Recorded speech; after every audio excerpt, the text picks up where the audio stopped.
হযরত ওমর তিনি মিশরের গভর্নরকে খবর দিলেন। মিশরের গভর্নর এলো, হযরত ওমর বললেন, ও মিশরের গভর্নর, বসো, তোমার সঙ্গে কথা আছে। ছেলেকে ডেকে বললেন, আব্দুল্লাহ তাড়াতাড়ি ঘরের মধ্য থেকে কিছু খাবার নিয়ে আসো। হযরত আব্দুল্লাহ শুকনা রুটি আর জাইতুনের তেল আনলেন। হযরত ওমর বিসমিল্লাহ বলে খাওয়া শুরু করে দিলেন। তেলে ভিজাইয়া শুকনা রুটি খাচ্ছেন আর জিজ্ঞেস করছেন, গভর্নর তোমার মিশরের গোশতের দাম কত, আটার দাম কত, রুটির দাম কত, জিজ্ঞেস করতেছেন। বেশ আধা ঘন্টা মতো চলে গেছে। মিশরের গভর্নর বলছেন, আমিরুল মুমিনিন, আপনি কিন্তু অর্ধেক খাওয়া শেষ করছেন, আমি এখনো বিসমিল্লাহ বলিনি। কেন? কই যে শুধুই আচারের তেল আসছে, কোনো গোশত নাই, খাবার নাই, কি দিয়ে খাবো? হযরত ওমর বলেন, তোমার মুখ থেকে এই কথাটা বের করার জন্য এই অসময় আমি এই রুটিটা খাইছি। আমি শুনতে পেরেছি, রিলায়েবল সোর্সে জানতে পেরেছি, তুমি নাকি প্রতিদিন গোশত দিয়ে ভালো করে পেট পুরে আহার করো রুটি। কয় যে হ্যাঁ হুজুর, আমি 3 বেলা গোশত রুটি খাই। হযরত ওমর বলছেন, তোমার মিশরের সমস্ত জনগণ এরকম খেতে পারে? কয় না, তা তো পারে না। হযরত ওমর বলেন, মিশরের গভর্নর, তোমার জনগণ সবাই যখন খেতে পারে না, একা মজা লুটতেছো, কিয়ামতের দিন তোমার এই জিহ্বা জাহান্নামের কেচি দিয়ে কাটা হবে। ও গভর্নর শোনো, আমার মদিনায় দুর্ভিক্ষ দেখা দিয়েছে, আমার জনগণ সবাই খেতে পারে না গোশত রুটি, কেউ পারে কেউ পারে না।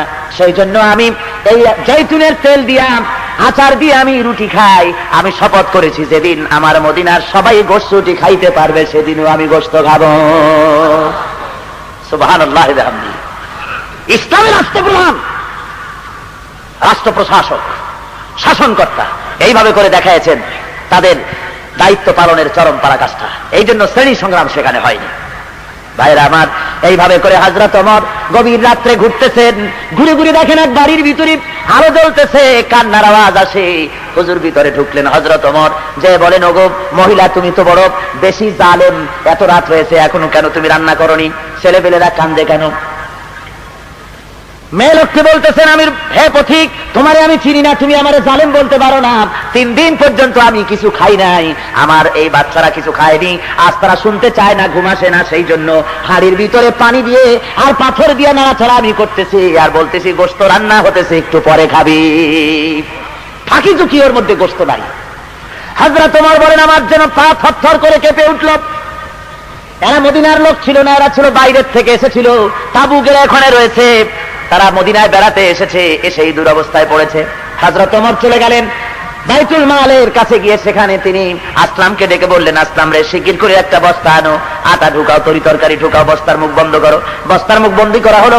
এবার ওই বস্তা ধরে হযরত ওমর বলেন, আসলাম বস্তাটা আমার মাথার উপরে উঠায় দেই। আসলাম বলেন, হুজুর বস্তা বহনকারী খাদেম তো আমি আছি, আপনি কেন মাথায় নেবেন? হযরত ওমর বলেন, না, এ বোঝা তোমার মাথায় দিব না, আমার বোঝা আমার মাথায় উঠায় দাও। যেহেতু আমি যে দৃশ্য দেখে এসেছি, আমার দেশের মধ্যে মানুষ না খায় রয়েছে, কিয়ামতের দিন আল্লাহর দরবারে আমার আসামি হওয়া লাগবে।